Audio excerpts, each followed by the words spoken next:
This conference will now be recorded.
Hi everyone, thanks for joining this demo.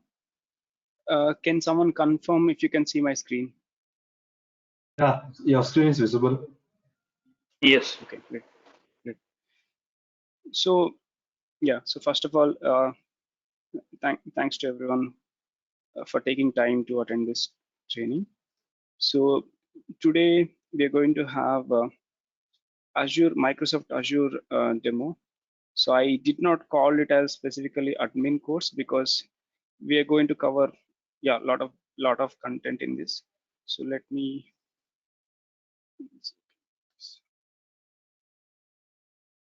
So before I start off, so I just want to before I start off, I just want to ask you guys a question. So how many of you are already working in Azure or already aware of Azure?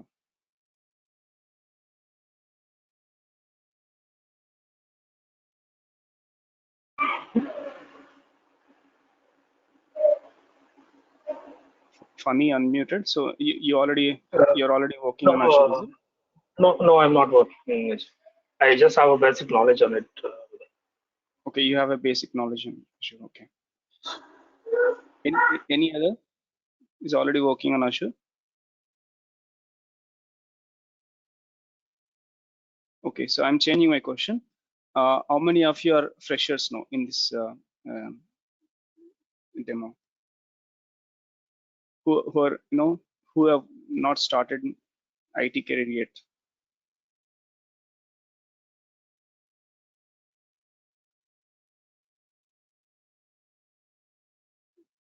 Fine.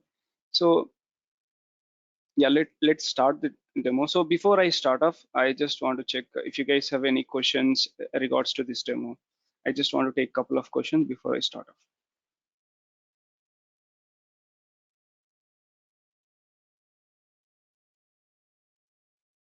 Any questions? So am I good to proceed? Cool. So yeah, myself Shankar. So I'm a Microsoft certified trainer, and I hold 4 to 5 certifications in Azure. So I did my Azure Admin Certification, Solution Architect, Security, DevOps, WVD. Yeah, so I'm still doing a couple of other certifications as well. So I have close to 6.5 years of experience into Azure. So currently I'm working as a solution architect. So this is about me. So yeah, so I can. Does anyone know what is cloud computing? Any answers?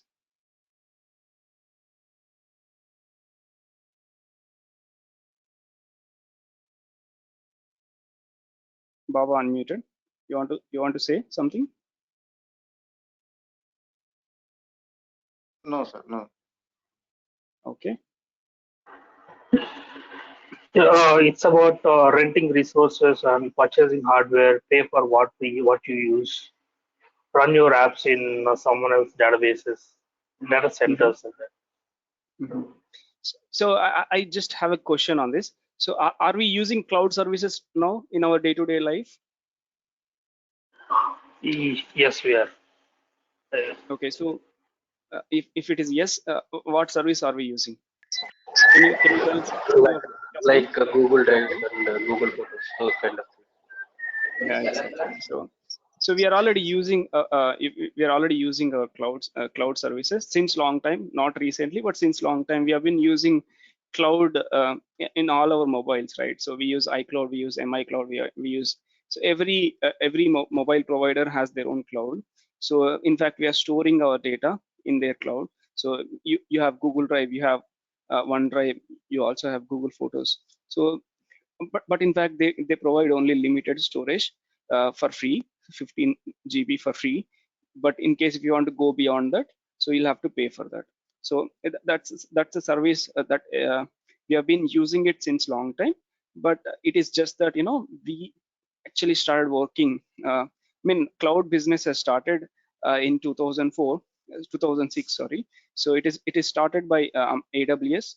So it has been close to 15 years now, so in cloud business. So now due to we have seen a lot of growth in cloud business due to pandemic especially.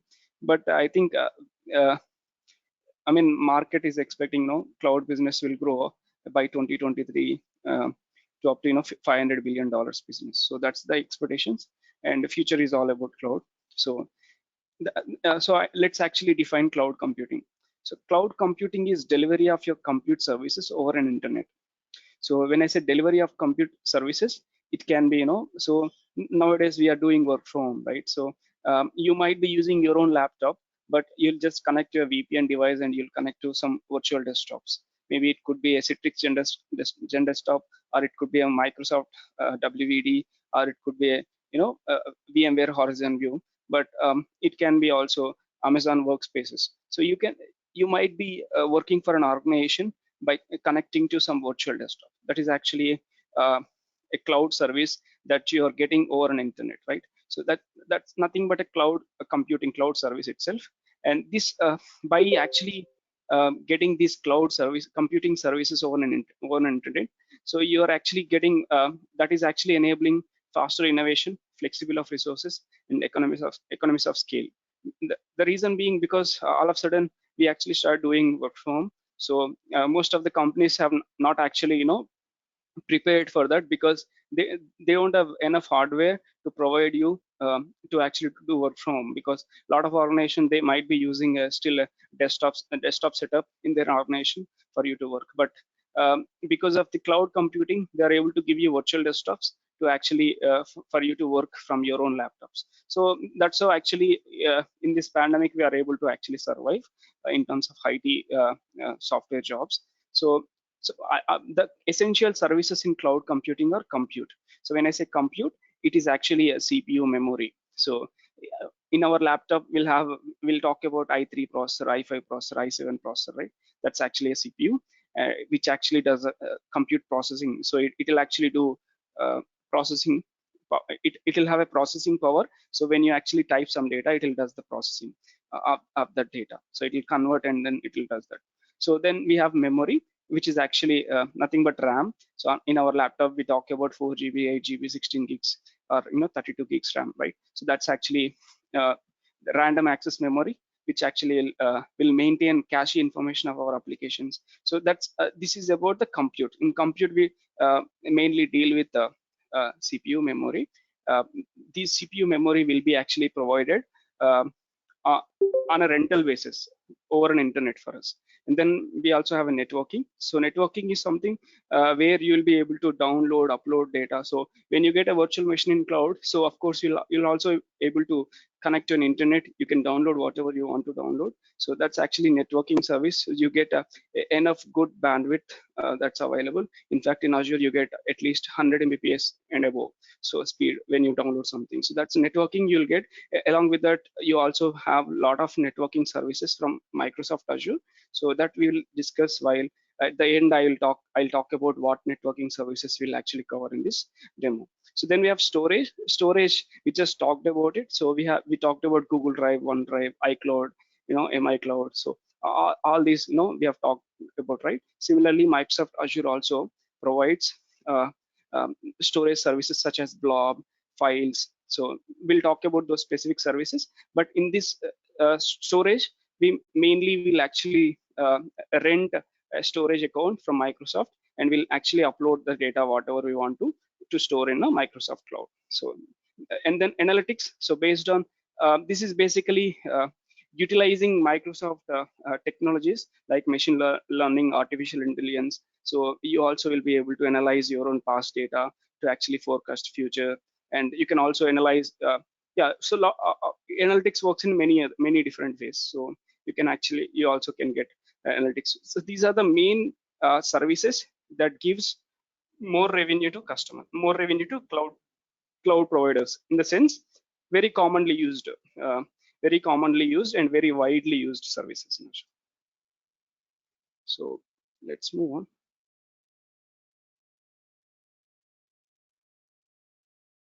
So yeah, so what are the top cloud computing benefits? What are the benefits of cloud computing? So I'm not sure how many of you are actually have maybe 5 years plus or 10 years plus experience. But so maybe if you look back 5 or 10 years back, so we used to actually have a separate data centers for each organization, and they used to maintain their own servers, physical servers. So in those days, it used to take multiple days for you to actually set up one single server, and you also would need to invest huge money only to do that setup. So because initially you have to get an approval from your finance team or from your management, then you have to actually procure the hardware. You have to purchase the hardware. That will actually cost you 5 lakhs, 10 lakhs rupees. It depends on your hardware size. Like just like you purchase your laptop. Laptop is a client, smaller machine which cannot do a big things. You cannot let it run 24/7. But server is something a bigger machine, I would say, and you can actually let it run 24/7. So and provided you have some cooling mechanism. So that's actually servers will actually cost you a little extra. So you have to spend huge money to purchase it, and then you purchase operating system, be it Windows or Linux or Red Hat, any operating system you purchase, and then you configure it. So then whatever the application that you want to build, let's say if you want to build a website, then you'll start building a website. So this is the process. This process used to take at least weeks of time. So this is actually back in 10-15 years ago. That's what I'm talking about. But right now, with the cloud technologies, we are able to actually build a website or build a virtual machine in cloud within a minute, I would say.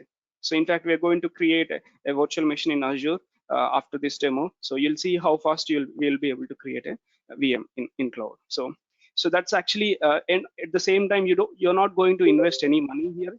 We're not going to invest any money here. You're actually going to get it. So all cloud technologies will follow this model, which is pay as you go model. So you just pay as you go, which means you use the services on a month and you get a bill. It's like a postpaid. On a month and you get a bill, you pay for it. So that's how actually the cloud technologies, cloud providers are actually dealing with the payment systems right now. So let's see the benefits of the cloud computing. So I talked about cloud. Yeah, I talked about cost. So in a cloud computing, you don't have to make any initial investment, and you're only going to pay on hourly basis. So all cloud providers will only charge you on hourly basis. In a simple terms, I would take example of Ola, Uber, let's say.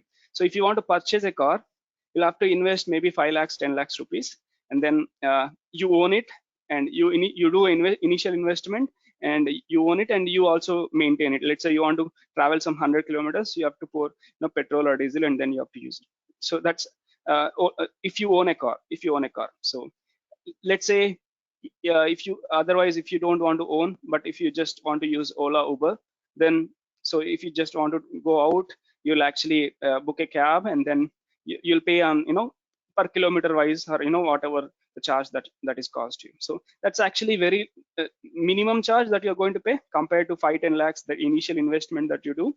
So in Azure also you do similar thing. So instead of actually owning your own physical hardware infrastructure, you'll actually purchase one virtual machine, and not actually purchasing, you'll actually rent a virtual machine, and you will pay an hourly basis charge. So I only told about virtual machine, but there are a lot of various different versions, various different services that are available in Azure. So you can actually rent any of the service, and you'll only just have to pay on hourly basis charge.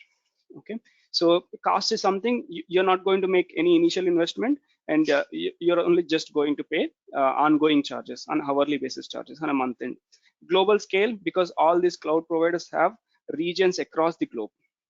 In fact, Azure has 60 plus regions. When I say regions, they are actually data centers. So a data center is a big building that contains lots of thousands of servers. So equipped with a separate cooling mechanism and network setup, and also electricity power supply. So it's actually a big building, I would say. So Microsoft has 60 plus 60 plus regions spread across the globe. So in India we have 3, one in actually Chennai, other one is Pune, and then we have in, I think, Mumbai. So we have three regions in India. Similarly, you have multiple regions across the globe, 60 plus regions. And coming to, so you will be able to, so sitting here in Hyderabad, you'll be able to create a website in US. But back in maybe 10 years, 15 years ago, if you want to build a website in US, you have to visit there, and you have to actually you have to rent some hardware setup, and then you have to build your own setup. So that actually will cost you initial investment, huge initial investment. So but with the cloud technologies, you'll be able to actually build a website in US by just sitting here. And then coming to performance, so all cloud providers will give you better performance because they are actually doing it on a bigger scale. So they'll actually regularly they'll update the patches or updates, and they'll also ensure the hardwares are actually properly maintained. So they'll also, if needed, they'll actually renew the hardwares as well. And security, because so do you see any cloud provider which is a small company? Can you name one? A cloud provider which is a smaller company? Anyone? Do you know any cloud provider who which is actually a smaller company? So I can name right now whatever cloud providers we have. One is Microsoft, which is a world's biggest company. Then we have AWS, that is also part of Amazon, right? So it's also big one. Then we have GCP, Google. Then we have Alibaba Cloud. Then we have IBM Cloud. Then we have Oracle Cloud. All these companies are actually very big companies, right? So why do you think only big companies are into cloud business? Why can't a small company can come into this? Anyone want to share your thought? I know few companies in Hyderabad. Also, we have one company which is Control-S. So they are also into the business, but not in that large scale. So, but you can share your thoughts. Someone unmuted. Yeah, please go on. Yeah, it requires a lot of investment and resources. Yeah. So that's the reason small players are not into the cloud business. Exactly. Because it requires a huge investment. I'll tell you where they have to invest. So when you want to set up a data center, so you have to purchase the land, then you have to set up. See, So we are talking about only single server will cost you 10 lakh rupees, but when you actually want to build thousands of servers in one single data center, and that too you want to spread across the globe. So at least Microsoft has 60 plus regions, in the sense they have close to, I think, 100 data centers across the globe. Each data center, at least they'll have thousands of servers. So you can actually imagine how much investment they're actually doing into this business. So not only this, and they also have to invest on, everything, electricity and networking, cooling, and they also have to invest on expertise who can actually manage these data center technicians. Then the important part is security. So why I actually bought this topic is security, because all these organizations, they'll spend billions of dollars only for security, because they can only earn customer trust with a secure environment. So whatever you do doesn't matter if your environment is not secure. No customer is going to come and use your cloud. So that's the reason all these cloud providers, they'll invest huge money. But if you start a startup company, I'm sure that will not be able to invest billions of dollars only for security, right? So even a startup company actually can start using cloud technology, and they can leverage best class security. So that's actually another advantage all companies will get if they actually migrate to cloud. So that's another advantage, I would say. And speed. So I told you earlier, so if you want to set up your own physical hardware, it will take at least weeks time to just set up your application. But if you want to do it, if you want to do the same in Azure, it will just only take maybe a matter of minutes. In fact, matter of minutes, I would say. You can actually build the same thing. So you're able to see, right, how much drastic change in the time that it takes to actually build an application. And then productivity, because when all these cloud providers are actually taking care of the backend hardware setup, because even if any hard disk failure happens, so Microsoft is going to take care. You don't have to worry. So let's say if you purchase your own hardware, if the hard disk failure happens, so you have to actually, your website will be down, and you have to wait until you get it replaced. So but whereas in cloud, it's different, right? So Microsoft will take care of all backend hardware. Anything happens, they are responsible. They'll ensure to replace it. So in fact, they'll actually have not a reactive mechanism. In fact, they'll have a proactive mechanism. So what is reactive? What is proactive? Reactive is something you are reacting to something that has already happened, right? So proactive is something you're actually forecasting that something may happen. So you're actually proactively taking some actions. So all cloud providers, they'll have this proactive mechanism. So that is another biggest advantage for you. And reliability. So reliability is an important thing. So reliability is must, because every cloud business has this reliability. Even if you lost your data, even if something happens to your VM, so you should be able to bring your VM back to normal. So that's what reliability.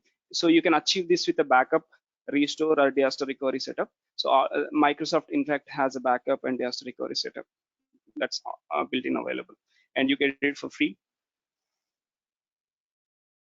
So these are all the cloud benefits that you get if you migrate to cloud. So cloud actually in three different types of clouds. One is public cloud. Public cloud is nothing but whatever the clouds that we have been talking about, MI cloud, iCloud, or OneDrive, Google Drive. All these clouds are actually, all these cloud technologies are called as public cloud, because they are publicly available to everyone for use, right? So I can use, you also can use, anyone can use, in fact, across the globe. So that's nothing but public cloud. Similarly, in public cloud, you have GCP, you have Microsoft Azure, you also have AWS, Oracle Cloud, IBM Cloud, Alibaba Cloud. All these clouds are actually public clouds only. Now coming to private cloud. Private cloud is nothing but a cloud setup. Private cloud is nothing but, I talked about the physical hardware setup, hardware setup earlier, right? Okay, so Hari has a message. I have 10 plus years of experience to IT security, certified Cisco. Okay. And I want to move a job to IT security. Okay, so I'll answer this question at the end, Hari. So request you to wait till then. Okay, so private cloud is something, I already told you earlier. So let's say you want to purchase a physical hardware back in 10-15 years ago. When you want to purchase a hardware, when you want to set up an application, so you will actually purchase an hardware. you'll place that hardware in your own premises, in the sense in your own building, or you'll rent some building and you'll place it there, and you'll have some separate security person, and you'll also have your own expertise to actually to build a VM, and then to build a operating system, and to build application for you. So that's actually nothing but it is private to you in your own building. No one can actually access it, no one can view it, so it's private to you. That's nothing but private cloud. So in private cloud setup, the big players are actually mainly VMware. Probably if you're already working in IT support, you will know. So VMware is actually one of the famous company that has actually vSphere setup, so in a private cloud. And then later we have got some other companies as well, like Nutanix, and then we also have Hyper-V is also another private cloud setup. So these are nothing but private cloud. So private cloud is something, it's private to you, no one can access it, and you're the one who is going to invest for your own private cloud setup, and that requires a lot of investment money, and then you are the one who is going to manage it as well, and you are responsible for security, maintaining updates and everything. So that's actually private cloud. Now we have another one, hybrid cloud. Hybrid cloud is actually combination of both private and public cloud. So if you just take the same example with a car example, so you're actually owning a car, you're actually renting a car. Ola, Uber is actually public cloud, and you're purchasing your own car is nothing but private cloud. And combination of like hybrid and hybrid cloud is nothing but you already own a car, but in your family there are 8 members. All 8 members want to go for outing. You only have one car, so you'll use your own car. Along with that, you'll also book another Ola or Uber. So you're actually trying to use combination of your own car and also a rental service like Ola, Uber. So that's nothing but hybrid cloud. That will give you better security, better flexibility, I would say. But you're going to end up paying little extra money because you're going to use another car, but that will give you more flexibility. That's nothing but a comparison for hybrid cloud. So let's see the differences. In public cloud, you're actually going to you're not going to make any capital expenditure to scale up. You're only just going to pay ongoing charges, like monthly month-end bills you're going to pay in public cloud. So in private cloud, you're going to make initial investment, and you're responsible to maintain complete private cloud setup, like security wise, and also maintaining updates and all these things, repairing hardware, all these things you're responsible for that.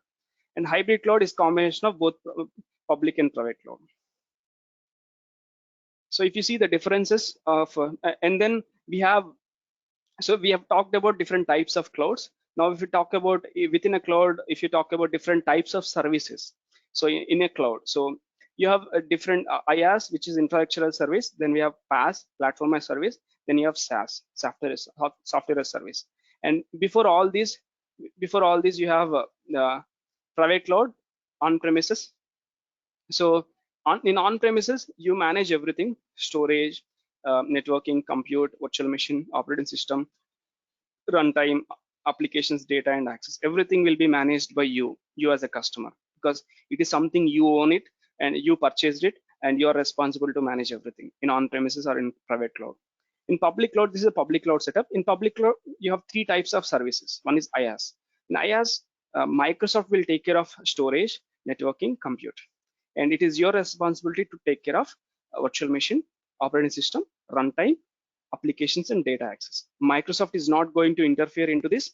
Microsoft will not have any visibility. They'll not actually watch out any of your data. So that's the commitment that Microsoft gives to you in IaaS. So in IaaS, you'll have more flexibility. So you'll have more control, I would say.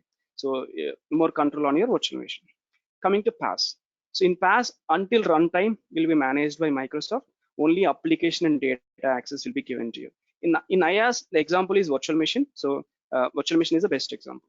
In PaaS, only application and data access will be managed by you. Rest will be managed by the cloud provider. In our case, Microsoft Azure. So example for this is a web app. So where you'll only have access to publish your code and to deploy your website. So but you don't have to worry about the backend hardware. on which server it is actually hosted, and all these things are not visible to you, and you don't have to worry as well. So Microsoft will take care of that. Now, then coming to SaaS example, I told you web app, best example. SaaS, in SaaS, only data and access will be managed by you. Rest everything will be managed by cloud provider. In our case, Microsoft Azure. The example, best example for this is O365. So you'll actually pay some, licensing charge, and you'll start using it. So you'll only pay, you'll only access the data, and so you'll only just have access to data and access. So you can delegate permission to someone, and you can access your own data. So this is about SaaS. Not only O365, but also Gmail, YouTube. All these are actually SaaS services. This is about different types of services that are available in cloud, and their shared responsibility model. Who manages what and who. So yeah, if you see the comparison of these cloud services, so IaaS will give you more flexibility and will also give you more control. So you can manage hardware for your own application.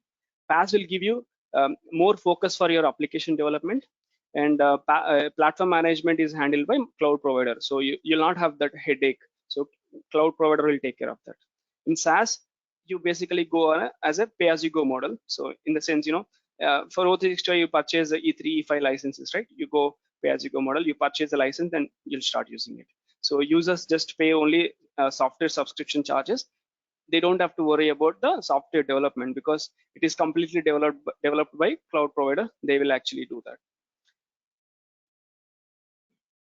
So let us see the regions that Microsoft has across the globe. So as I told, Microsoft has 60 plus region, and still there are 10 plus regions are coming soon. So you can see some dash here. So this represents that there are some regions that are actually announced. They are coming soon, and this also represents this represents that. This also represents the same. So you can see different types of symbols here in this across the globe.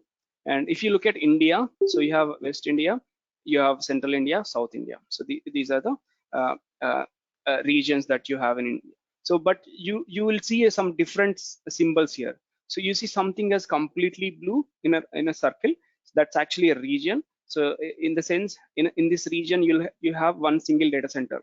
So that single data center will have thousands of servers with separate electricity, networking, and cooling mechanism. And some symbols you see with a blue circle with a small white dot. That's actually nothing but in this region you have at least 3 data centers. 3 data centers, not single data center, but 3 data centers.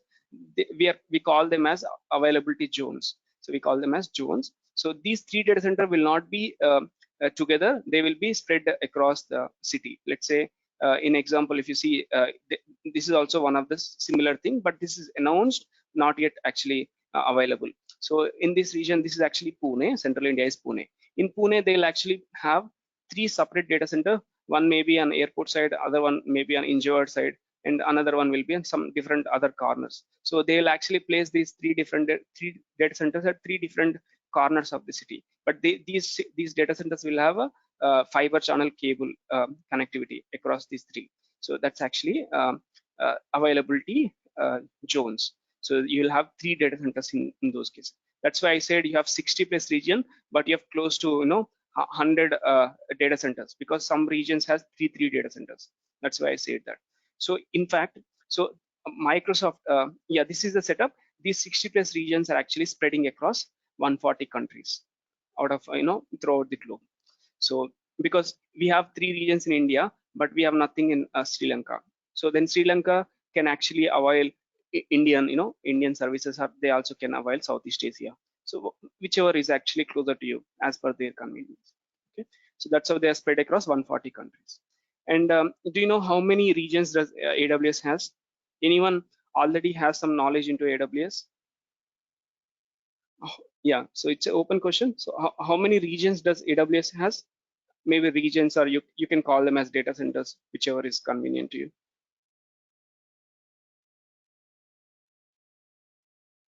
No one? Okay, so let's see the next slide. So this is actually AWS regions.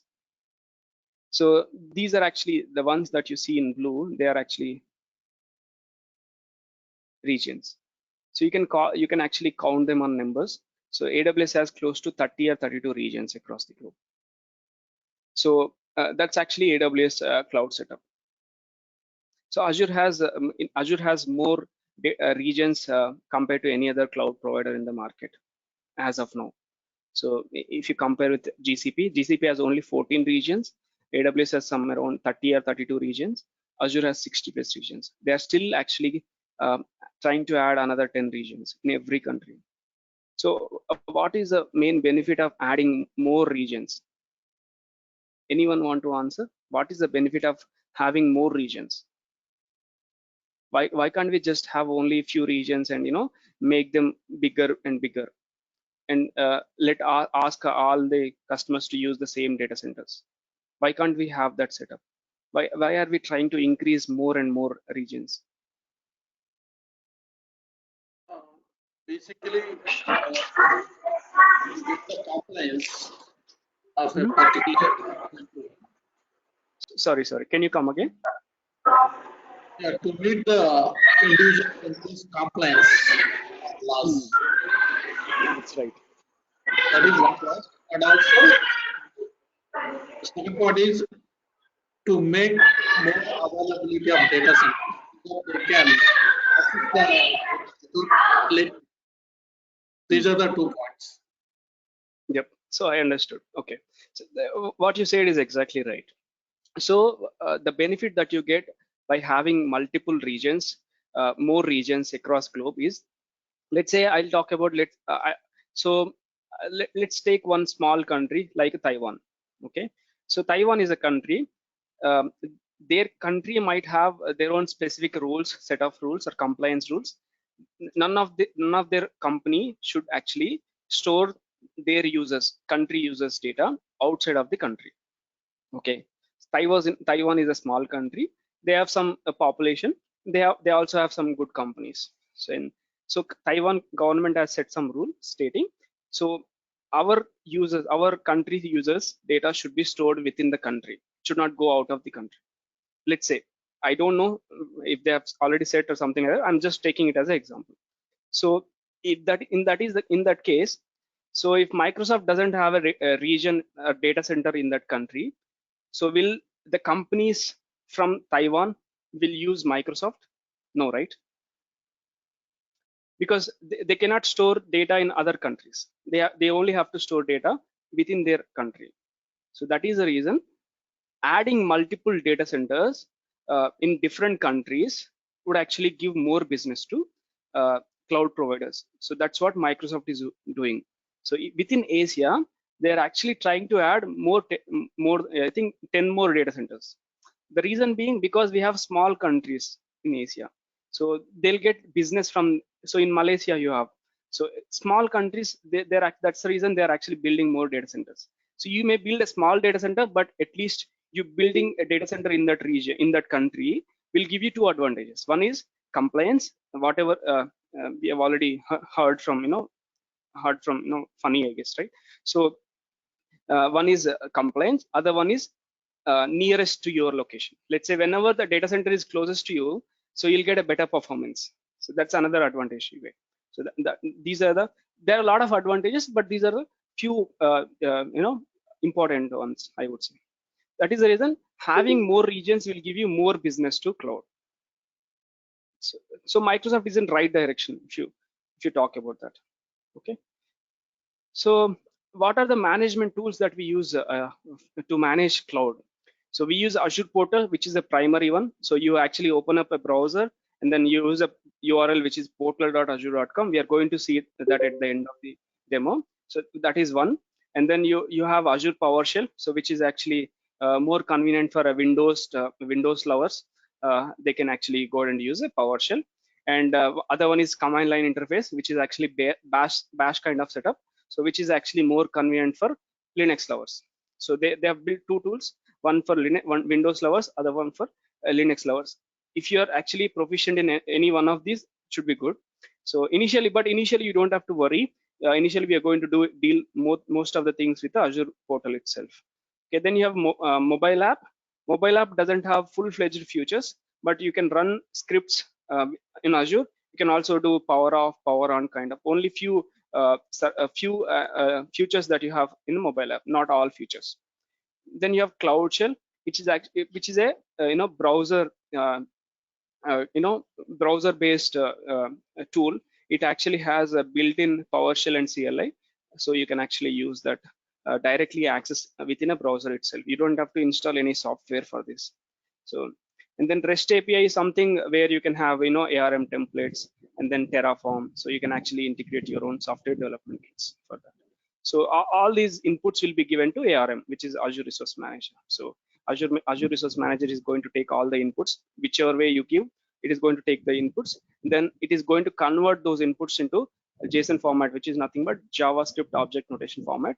And then it is going to send that request back to backend physical hardware. So then it is the backend physical hardware. There will be something called resource provider. That resource provider is going to take the request and it is going to send the request to backend hardware. Then it completes the request and it will send a confirmation to you. That confirmation will be presented in the wherever you actually requested. So that's actually whole process and all tools that are used to manage Azure. And so typically, so this is about basics of cloud services and cloud types and cloud services and Azure regions and tools that you basically use to manage cloud. So finally, you might have a question. So okay, but what exactly we are going to do in Azure? So okay, we are going to learn it, but what are we going to do in Azure? So once we learn, what are we going to do? So you might have a question, right? So ideally, solution architects will actually design a solution something like this. I've only taken a very small architecture, but you might have a bigger architecture sometimes. Okay, a solution architect who is a well experienced person, maybe 10 plus years or 7, well experienced person who is already expertise into the cloud and who will actually design this solution for us, and he will actually hand over this to Azure cloud team. Cloud team responsibility is to actually build this setup in Azure. So it is your responsibility to understand these tools and then understand these services and create these services and hand over to your customer.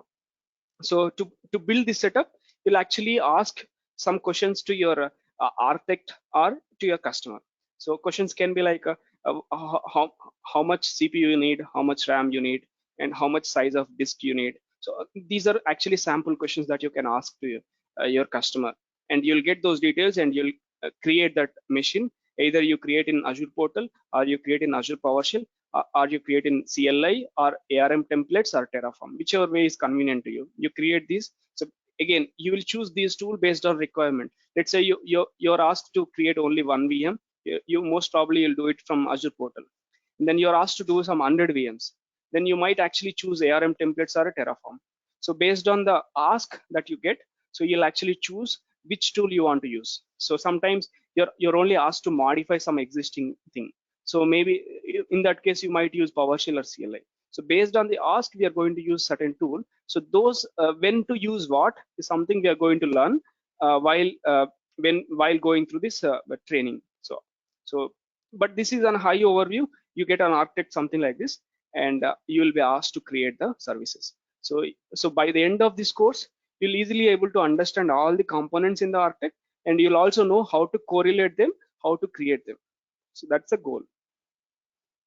And if you look at a bigger architecture, so this is how it looks like. It is actually multi-tier web server application. So it has 3 different tiers. One is web tier, business tier, then you have a SQL tier. It has a lot of different components. You have load balancer, you have Bastion, you have Active Directory, you also have databases, you have storage. So it includes a lot of different services.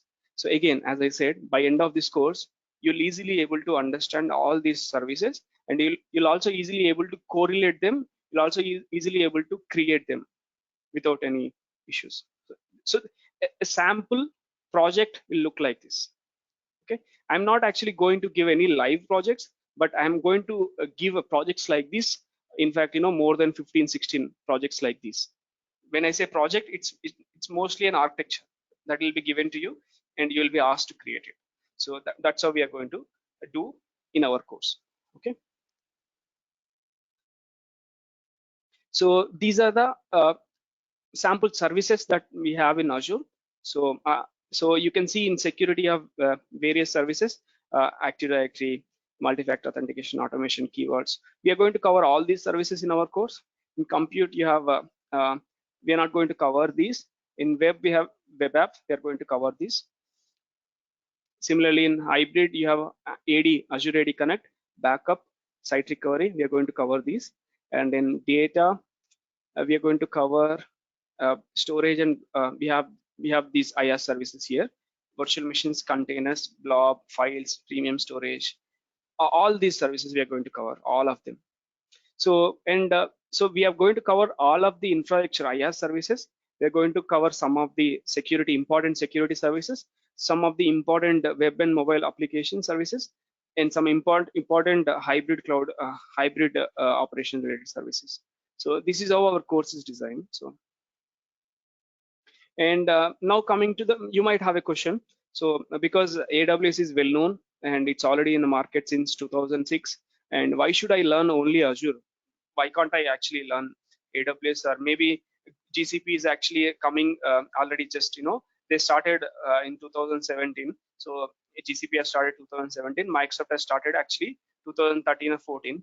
They started in 2010, but initial 3-4 years actually bad time for them. Initial model the Azure portal was completely a failure. Then they redesigned in 2014. They started actually fresh. So GCP has started in 2017. So you might have a question. So, okay, AWS started in 2006. It has been in the market since 15 years. Azure has started in 2014. Let's consider, because initial 4 years is actually not, I would say, failure. So in 2014, it has been 7 years in the market. Now you have GCP, which is actually started in 2017. It's been in 4 years in the market.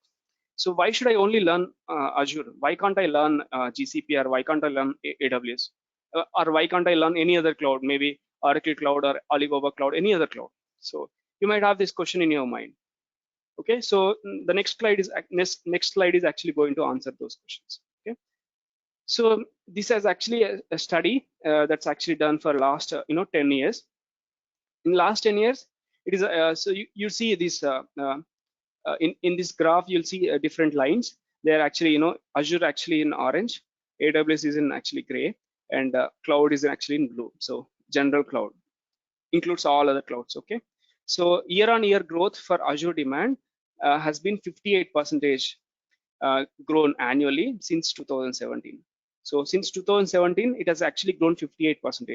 This is actually cloud skills, in the sense started jobs, cloud skills, Azure skill jobs. Okay, Azure related jobs has actually grown 58% annually since 2017. And compared to general cloud skills, actually 28% grown, and then only AWS cloud skills actually 14% grown. So this is a trend you can see. So Azure actually has grown 58% since 2017. So that is one of the reasons for you to learn Azure, not AWS or GCP. Now let's see another slide. So for last 12 months, this is actually especially in a pandemic time. So let's actually, pandemic started in December 2019. So till September 20. So in pandemic time, how cloud business has done, let's see this. So for starters, the demand for cloud skills in general, which is actually this blue one, in general, it is actually down by 30% during this time. And demand for AWS skills is again down by 17%. But whereas demand for Azure is up by 15%, even in the pandemic time, because Microsoft tools like Teams or WVD has done really, really well. So this is another reason for you to learn only Azure, not AWS or GCP. So having multi-cloud knowledge is always good, but having a primary cloud as Azure will give you an edge, I would say, in this current market, because a lot of people already know AWS. There are like more people know AWS, but less opportunities. Azure, more opportunities, but less people know Azure as of now. Okay, so out of Fortune 500 companies, 95%, which means close to, you can actually calculate maybe 490, something like that. 95% companies are already into cloud. I think 475 maybe, yeah. So 95% companies are already into cloud. I would say not all companies are only using cloud Azure. Some of the companies like Coca-Cola, some of the companies are actually using multi-cloud. When I say multi-cloud, they are using Azure, and also along with Azure, they're also using AWS. So not all companies might be using only Azure, but yes, like company like Walmart, they're only using Azure. Reason being, Walmart is an e-commerce company, so they don't want to go to their competitor, right? They don't want to go and host their business in Amazon, so they'll only prefer Azure. But for Microsoft Azure, they don't have competitors. So Microsoft is a pure IT company, IT infra company. Their business into operating systems, but even though their business into operating system, they have partnered with Red Hat. Red Hat is actually an enemy, a rival, I would say, back in those days when Steve Ballmer is actually as CEO for Microsoft. But after Satya as CEO, so Microsoft actually changed a lot, and now Red Hat is actually one of the gold partner to Microsoft. So you'll see a lot of Red Hat machines in Microsoft Azure, and you'll also see support all Linux flavors. In fact, one of the thing that I want to share here is 51% of physical hardware cores are actually using Linux. Only 49% is using Windows in Azure. This is about it. And if you look at the market share, this is actually Q1 2021 market share. So now actually we are in Q3. So I don't have those numbers. Q1 itself, it is actually 19% market share. But in Q2, I got to know it is 23 to 24% of market share. And in AWS is actually 32%, which is highest in the market. So AWS actually hold high market share, which means 32% of customers are with AWS, 19% of customers with Azure. But this has grown the number. We just need to again cross verify that number. Google has 7%, and rest has 42%. So this actually proves that because AWS is into the market since 15 years, so it has grown 32%. Azure is into the market since 7 years. It has some 19%, so still it is growing. And you can see the gray area here. So you still have a lot of opportunity. This proves that there is a lot of opportunity for cloud business. So by 2023, you can expect this business to grow, maybe full of a lot of all these others also will actually come under the cloud business. So that's the reason cloud has future, at least for next 5 years, I would say. Okay. So this is about, yeah, a lot of theory. So now let's actually directly come to the point, what exactly we are going to teach in this course outline. So we are going to this course, so it actually is divided into 11 modules, but there is some bonus as well. So I'm going to cover that in next slides. So in this actual course, we are going to cover Azure Virtual Machines, Virtual Machine Scale Sets, Azure PowerShell, CLI, Cloud Shell, ARM templates, and then we are going to discuss Azure Virtual Network, NSGs, Azure Firewall, Azure DNS. You can take a screenshot if you want. Azure blobs, files, file syncs, Storage Explorer, AZ copy tools, metrics, log analytics, alerts in monitoring, Network Watcher, app services, containers, Kubernetes, Azure Active Directory, users and groups, Azure Files backup, Azure VMs backup, and disaster recovery, which is with site recovery setup, site-to-site connectivity, point-to-site connectivity, express route, VNet peering, virtual WAN, load balancer, application gateway, and Azure subscriptions, Azure policies and tags, RBAC. We're going to cover complete setup, part of administration. So, but this doesn't stop here. So we have some bonus. So especially, so these are actually some of the famous, very actually widely used services. So widely used services, these are mainly used by some architects or security experts. Okay. So we are actually bringing these concepts also together in this as part of this course. So Azure AD Connect, which is a very important one for hybrid identity setup. Azure Traffic Manager is another important one for global load balancing setup. Terraform is widely used one. ARM templates we are going to cover anyways, but Terraform is actually widely used for multi-cloud setup. That will give you some edge. So we are going to cover basics of it, and then we are going to cover migration. Storage is something, yeah, we are going to cover storage. Migration is another thing. So from on-prem to Azure migration, in fact, we are going to do some labs as well. So we are going to study migration, And Key Vault is one of the security related service. So how to store your keys, secrets, certificates. We're going to learn this as well. Then we are going to learn Azure Security Center, which is again a security related service. And then we are going to learn Azure Sentinel, another security related service. And then finally, we are going to learn Azure Pipelines, which is CI/CD, which is a DevOps course. Because why we have added these topics, because Terraform or Azure Pipelines, these are actually will give you some edge. So yeah, so now the trend that we are seeing is a lot of customers, a lot of companies, when they actually open some positions, when you apply, they are actually preferring someone with a cloud knowledge is must. Along with the cloud knowledge, they also should have some basic, at least some basics into Azure Pipeline, CI/CD, continuous integration, continuous development, and also Terraform.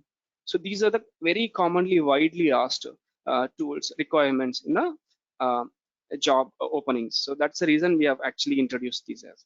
So you'll also you'll learn how to set up a pipeline, how to do CI/CD, continuous integration and development, and you also will learn Terraform. We also will do some labs into it, how to create a VM using that and all that stuff. And migration is another important one. We have a separate openings for migration itself. And Azure AD Connect is another important service. Each of these services are very, very commonly used, widely used. And security, Key Vault, Security Center, Sentinel, they are specific, are very widely used in Azure security area. So these are the additional services we are going to cover along with this course. Yeah, so with that, I think I am done with the demo. So maybe one last question you might have. Okay, what exactly do I need? Does any prerequisites are there? Or so what exactly do you need to have any knowledge, or you might have those questions, right? So no experience required. You don't need any experience. You can be a fresher. It's fine, because we are going to start from scratch, and we are going to build basics, and then we are going to bring up to speed, and then we are going to continue with the course. So no experience is required. So what you need, so you should have some commitment for learning. So experience is not required, but you need to have some commitment towards learning. So you have to spend productive time, in the sense you have to join via laptop, not with some tablet or mobile phone, because if you join and you have to actually pay proper attention. So you have to join by laptop, and then you can actually spend some quality time, ask questions wherever you have doubts. So that's where you will learn. So ask questions and learn stuff, and do assignments regularly, because I do give some assignments. So that's what I mean by commitment towards learning. Then yeah, so no prerequisites also required. So you don't need experience is not required, of course, and you don't need you need not to have any IT experience, or you need not to learn something. So I got some questions like, do I need to learn AZ900, like Azure fundamentals? So those prerequisites are not required. You don't have to learn anything as such. Yep. So that's the end of the slide. So any other question that you have? So I'll take some questions. Yeah. Shankar, do you provide any basics about DevOps? Yes, that's what I told you, right? So we are going to spend a few days on DevOps, specifically. So the terminology, technology, what we do there, and we are going to mainly focus on Azure Pipeline, CI/CD, but not in depth. This is not a DevOps course; it is Azure course. But along with Azure course, we are only learning some basics, which are actually required for us to clear an interview. This is not an Azure DevOps course. This is only Azure course, but along with Azure course, we are learning some basics of DevOps. Only few Terraform and Azure pipelines, not all the tools. How many days course it is? Yeah, this course is actually scheduled for 40 to 45 days.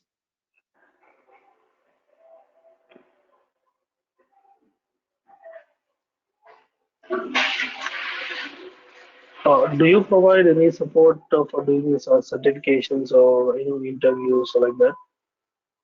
No, I don't provide anything as such. So we'll only teach we'll only do training, but yeah. So you have to learn from there and do it yourself. Right. Do you provide any material or videos, recorded videos after the course? Yes, yes, we are going to.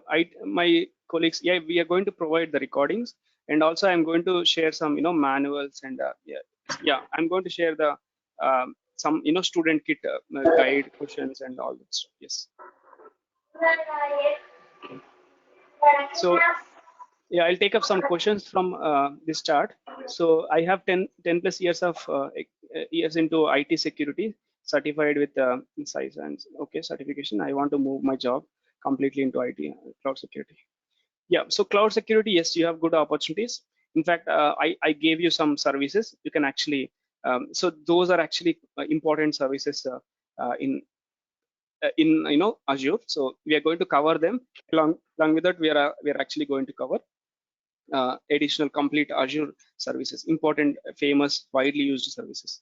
So definitely this course will be helpful to you, and also yeah, you'll have good opportunity in cloud security as well.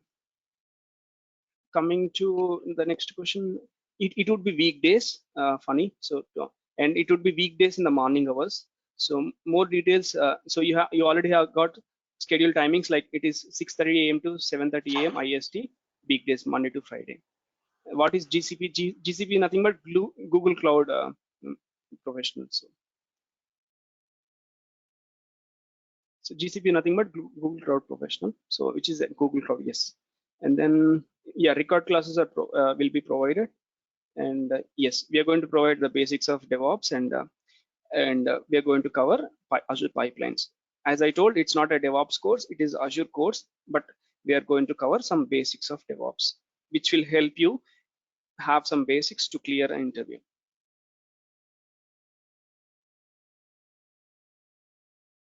Do you need any development, do we need to learn any coding related languages? No, not exactly.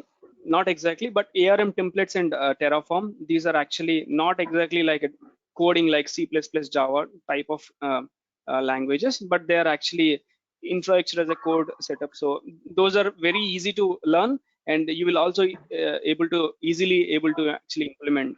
So those, I would say, not exact. They are not a development languages for you to learn. They are just infrastructure as a code tools, so you'll easily able to understand and learn. So not a big deal learning those tools. See, I am at 10 plus actually. So, if I learn this course as a course now, and if I apply for jobs, we will not have relevant experience, right? So, how do we get into a So job? yeah, in this case, you can actually have at least 3 years. You can learn this course, do some practice, rigorous practice. Then you can actually put at least 3 years experience into Azure.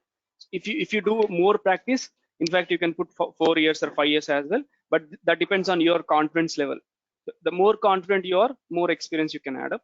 Less confident you are, less experience you can add. So because you are 10 years experienced, 3 to 4 years, you have to do some practice, at least I would say 1 to 3 months time, full of practice. Then you can add 3 to 4 years into your resume, and then you can actually easily able to clear the interview. Okay, thanks.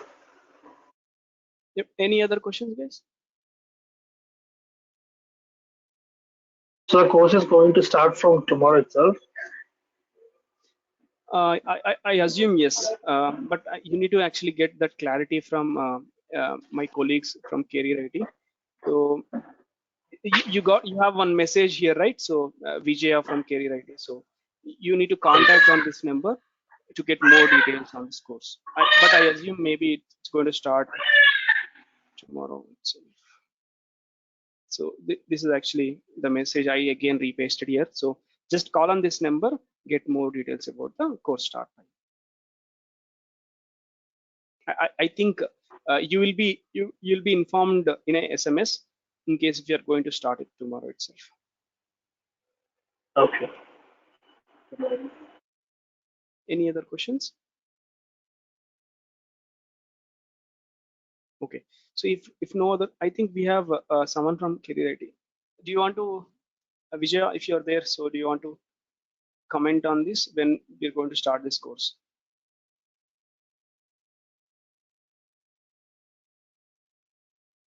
Okay, so probably we don't have anyone from there.